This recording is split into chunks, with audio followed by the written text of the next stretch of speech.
My name is Mike Luckovich. I'm the editorial cartoonist for the Atlanta Journal-Constitution. I've been here 27 years. Prior to that, I was in New Orleans at the Times-Picayune for 4 years and for 11 months at the Greenville News in South Carolina. I've been doing this a long time.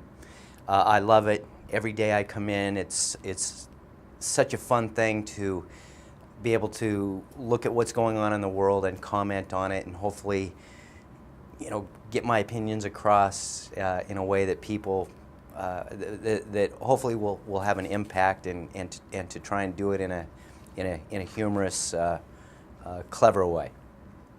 Winning the Pulitzer is, I have this fabulous job and it's very gratifying. Winning the Pulitzer is just this amazing, extraordinary thing that if you're diligent enough and fortunate enough, you win one of these things in your journalism career. And so I won one in 1995 and then 2006. Always when I'm doing my cartoons, I'm always trying to do the very best that I can and to keep improving with my ideas and with my style. And knowing that the Pulitzer is out there, it's in addition to trying to make myself happy and my readers happy with my cartoons, I'm aware that the Pulitzer is out there, and I aspire to maintain the best quality that I can, because knowing that I've won Pulitzers and knowing that maybe in the future I'll win another one, I try my very best to do my thing at the best I can. The homeless cartoon was part of my 1995 Pulitzer package. I think the reason I did it still holds up today, and even in our politics you see how poor people are demonized, the makers versus the takers, as disadvantaged people have been called. It still goes on. We I think harden ourselves. We don't we ignore and try to punish people who, for whatever reason, either being unlucky or in poor circumstances or sick, they don't have what they should, and society tends to, I think, forget about these people. So I just wanted to, I occasionally do cartoons just on the less fortunate. I mean, that's, the Christianity teaches that, take care of the poor, but some of the biggest Christians in America don't really aspire or ascribe to that. So I just think it's important, so that's why I did the cartoon. So the Goldilocks cartoon, that was done after, I think it was a woman from, and I'm not sure about this, it's been a long time ago, but from South Carolina. I believe she drove her car into a body of water and drowned her children, and then she blamed a black man for it. So that was my reaction to that. The bus cartoon was after Katrina, and it was a reaction to the way that African Americans were ignored at first and mistreated and abused in the aftermath of Katrina, and Katrina showed the racial differences, where you have white people were able to evacuate easily, black people often didn't have transportation, had to remain in New Orleans, and so there were just many different reasons why I liked that particular image, and so that's why I drew that cartoon. Yeah, I have from my earliest memories, I mean, when I was 4 and 5, I was drawing cartoons. it's just a genetic thing with me. And when I was in high school, I really started drawing editorial cartoons for the school newspaper. Just because I'm sort of an opinionated person, I sort of like to observe what's going on and then comment on it. And you know, my big inspiration at first was Mad Magazine. I just loved the artwork, but because I kind of like politics, I started noticing you know, editorial cartoonists that really made an impact on me. Jeff McNelly was probably the major cartoonist, but also Mike Peters, who's a good friend of mine and just a great cartoonist. And so and Jim Borgman is another one. These are all Pulitzer winners. And Pat Oliphant.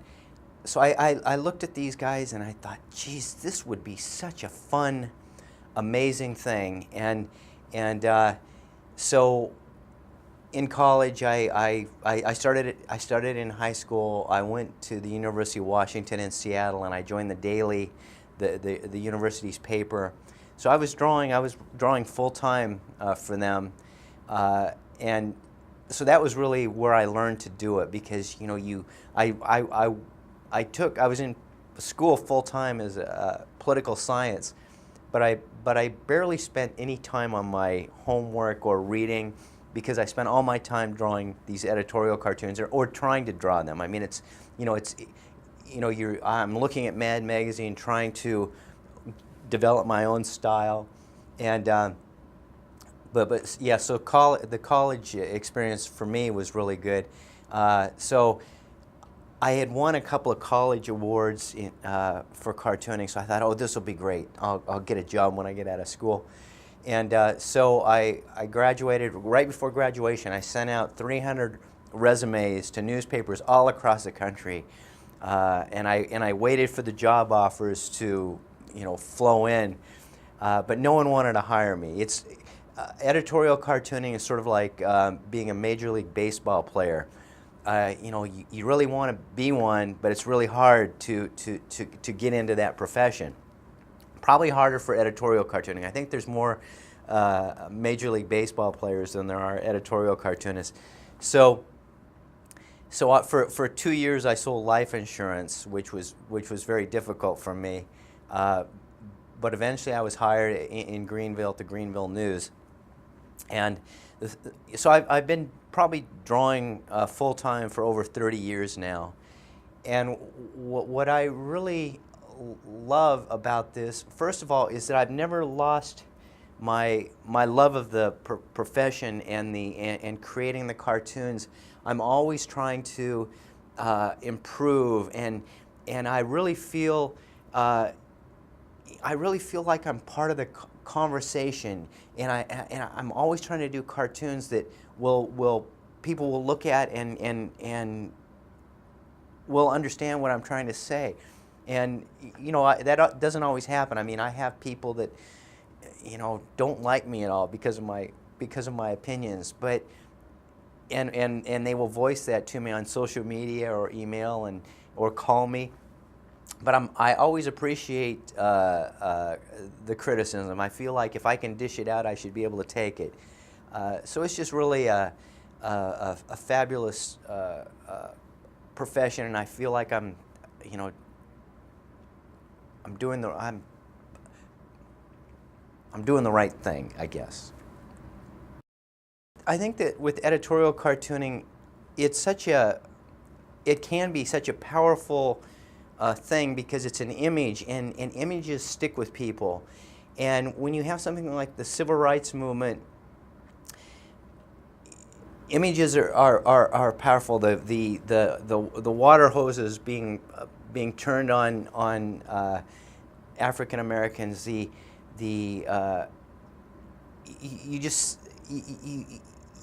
know that you can affect people, and just in this past couple years, you've had Black Lives Matter, and that has been really, for me in the last couple years, that's been a great way to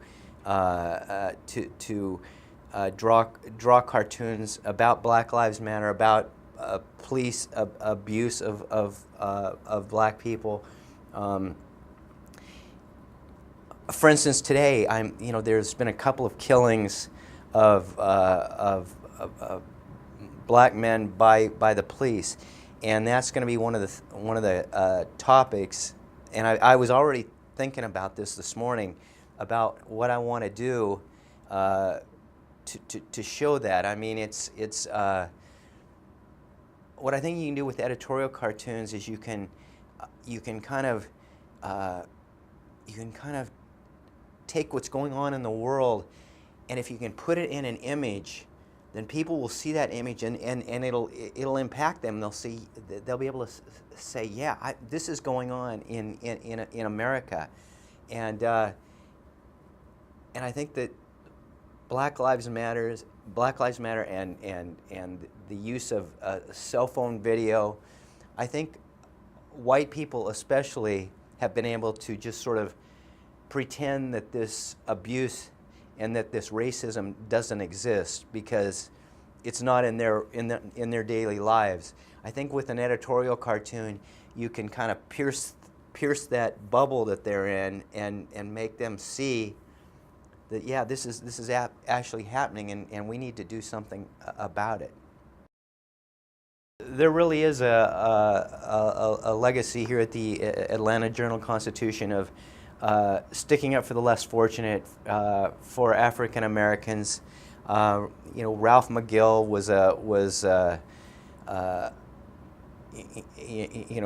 he's an icon, and he was talking about tolerance back when it was a really before tolerance even existed. It was like he was radical in what he was espousing, and for many years here at the AJC, Cynthia Tucker was my editorial page editor, and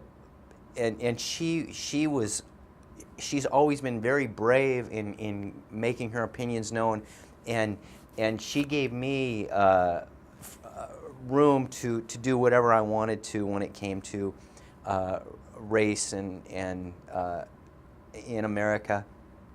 I actually did a cartoon one time that it wasn't a great cartoon, but it was when Bill Clinton was putting through. It was in Congress. What was it? Oh gosh, Jason, I'm forgetting what the. It was welfare. It was when Bill Clinton it was welfare reform, and I thought that his welfare reform legislation would leave poor people out on the streets. So I did a cartoon of it was being talked about in Congress. So I had a member of Congress is holding up a little African American baby by the like that, and he's saying to the infant, he's saying, either your unemployed, uneducated mother gets a job, or you're dead meat, something like that. It wasn't a great cartoon, but I was just trying to show that an innocent child was going to be in trouble because of the fact that his mother had never received an education or a job because of the society we live in. And so Cynthia, when she looked at it, she said, well, you're really going to upset the conservatives.